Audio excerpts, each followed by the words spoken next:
അർജുനും ശ്രീതുവും തമ്മിൽ ഒരു ഇഷ്ടം ചെറുതായിട്ട് ഉടലെടുക്കുന്നുണ്ട്. പ്രണയം എന്നൊക്കെ വിളിക്കാറായിട്ടുണ്ടോ എന്ന് നിങ്ങൾ എന്നെ കമൻറ്റ് ചെയ്യുക. എന്ത് തന്നെയാണെങ്കിലും അർജുൻ്റെ റിങ് എടുത്ത് ശ്രീതു ഒളിപ്പിച്ച് വെക്കുന്നുണ്ട് കേട്ടോ.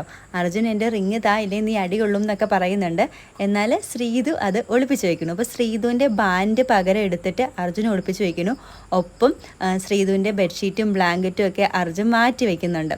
ശ്രീതു രാത്രിയാണെങ്കിൽ ബ്ലാങ്കറ്റും ഒക്കെ അന്വേഷിച്ച് ഇറങ്ങിയാണ് അർജുൻ്റെ റൂമിൽ പോകുന്നു. അപ്പോൾ അർജുൻ അങ്ങോട്ട് നോക്കി കള്ള ചിരി ചിരിക്കുന്നുണ്ട്. അപ്പോൾ ഗബ്രി ചോദിക്കുന്നുണ്ട് എന്താണ് അർജുൻ ഒരു കള്ള ചിരിയെന്ന്. അപ്പോൾ ശ്രീതു റൂമിലുണ്ട്, ഒരു കള്ളി റൂമിലുണ്ടെന്ന് പറയുന്നു. റൂമിൽ നിന്ന് സ്വന്തം ബ്ലാങ്കറ്റൊക്കെ എടുത്തുകൊണ്ട് പോകുന്നുണ്ട്. അപ്പോൾ അർജുൻ ചോദിക്കുന്നുണ്ട് എൻ്റെ റിങ് താ, റിങ് ഞാൻ തരാം, എൻ്റെ ബാൻഡ് താ എന്നൊക്കെ പറഞ്ഞ് അടി ഉണ്ടാക്കുമ്പോൾ ഗബ്രി പറയുന്നുണ്ട് അർജുനെ ഞങ്ങളും ഇങ്ങനെ തന്നെയാട്ടോ തുടങ്ങിയത്. ജാസ്മിൻ പറയുന്നുണ്ട് എടാ നമ്മളും അടിയിലൂടെ തന്നെയാട്ടോ തുടങ്ങിയത് എന്ന്. എന്നിട്ട് ഗബ്രി വാണിംഗ് കൊടുക്കുന്നുണ്ട് അർജുനോട്, അർജുനെ നാശത്തിലേക്കാടാ അതിൻ്റെ പോക്കെന്നൊക്കെ. ജാസ്മിൻ ചിരിക്കുന്നുണ്ട്. ഇതിൽ നിന്ന് മനസ്സിലാക്കുന്നത് ജാസ്മിനും ഗബ്രിയും തമ്മിൽ പ്രണയമാണ് ഉടലെടുത്തതെന്ന് അവർ പറയാതെ പറഞ്ഞു വെക്കുന്നത് പോലെയുണ്ട്. എന്താണെങ്കിലും അർജുൻ ശ്രീതു കോംബോ ഇഷ്ടമുള്ള കുറേ ആളുകളുണ്ട്. അറ്റ് ദ സെയിം ടൈം ഈ കോംബോ ഇഷ്ടമില്ലാത്ത ആളുകളും കുറേ പേരുണ്ട്.